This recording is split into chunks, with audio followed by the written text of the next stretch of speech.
மக்களே, உங்க தொகுதி பத்தி கொஞ்சம் தெரிஞ்சுக்கோங்க.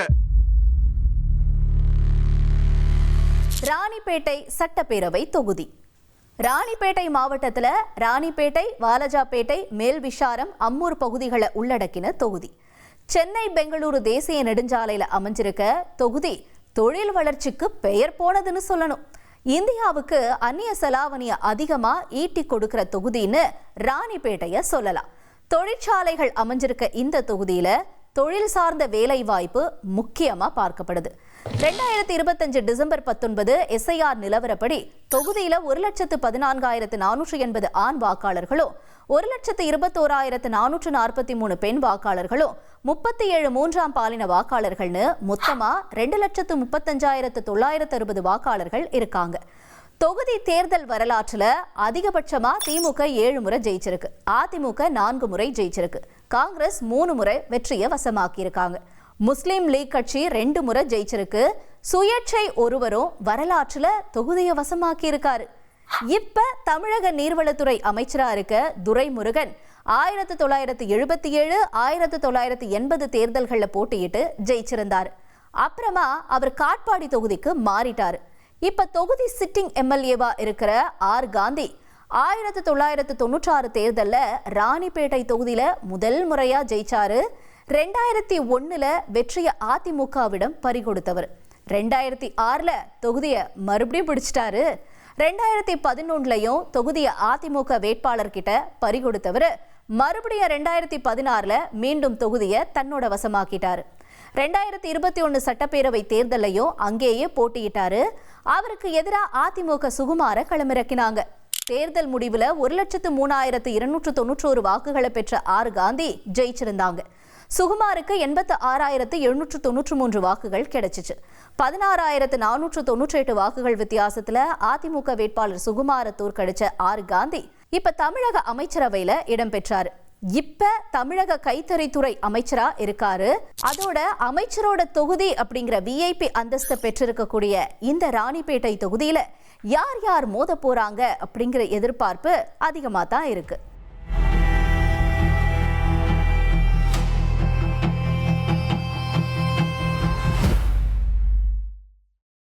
ஆண்டு காலம் செயல்பட்ட அந்த நிறுவனம் மூடப்பட்டு இதுவரையிலும் அது உள்ளே கொட்டப்பட்டிருக்கிற 2.25 லட்சம் டன் குரோமிய கழிவுகள், அபாயகரமான கழிவுகள் வெட்ட வழியில் மலை போல கொட்டி கிடக்கின்றது.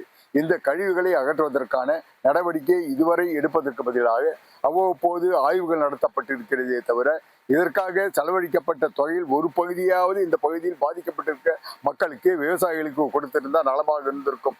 அதை அகற்றுவதற்கான நடவடிக்கை இதுவரை எடுக்கப்படவில்லை. நூற்றுக்கணக்கான தோல் தொழிற்சாலைகள் நிறைந்த தொகுதி இது. பலாயிரக்கணக்கான ஏழை தொழிலாளர்கள் தோல் தொழிற்சாலையை நம்பி உள்ளார்கள். அவர்களுக்கு திடீர்னு ஏதாச்சும் உடம்பு சரியில்லை, ஏதாச்சும் ஒரு அறுவை சிகிச்சை செய்யணும்னா ஒவ்வொரு முறையும் ESI ஹாஸ்பிட்டலில் போயிட்டு அங்கே இல்லைன்ற போது டாக்டர்கிட்ட லெட்டர் வாங்கிட்டு ப்ரைவேட் ஹாஸ்பிட்டலுக்கு போய் தான் இந்த ட்ரீட்மெண்ட்டை அவங்க கிடைக்கிது.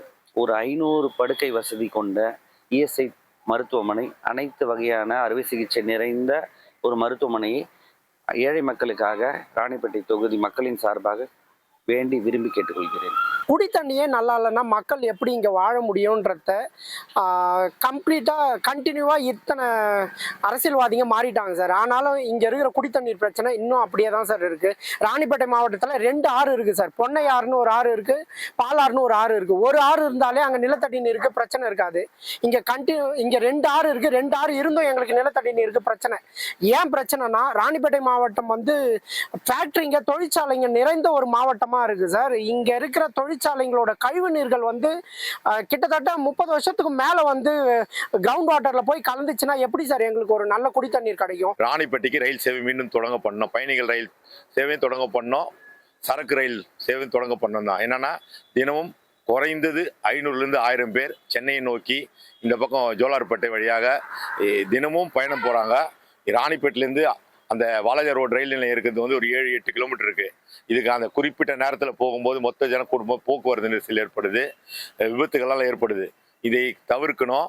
நமக்கு பின்னாடி தெரியுது பார்த்தீங்கன்னா காஞ்சனகிரி மலை. இந்த மலையில் காஞ்சனேஸ்வரர் கோவில் இருக்குது. அது இல்லாமல் ஐயப்பன் கோவில், இன்னும் பல சிறப்பு அம்சம் உள்ள கோயில்கள்லாம் இருக்குது.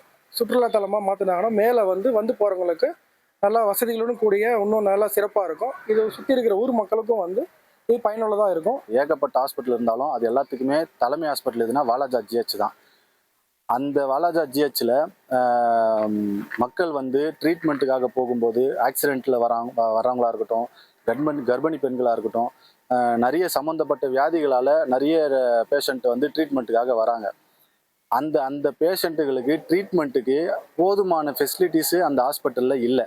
எல்லாத்துக்குமே என்ன பண்ணுறாங்க, ஒரு கிரிட்டிக்கல் ஸ்டேஜ் ஆகிடுச்சுன்னா எல்லாருமே என்ன பண்ணுறாங்க, அடுக்கம்பாறையில் இருக்கிற வேலூர் அடுக்கம்பாறை ஜிஹெச்சுக்கு அனுப்பிடுறாங்க. அங்கே இருக்கிற ஃபெசிலிட்டிஸே நம்ம மாவட்டத்தில் இருக்கிற ஜிஹெச்சுக்கு இல்லை.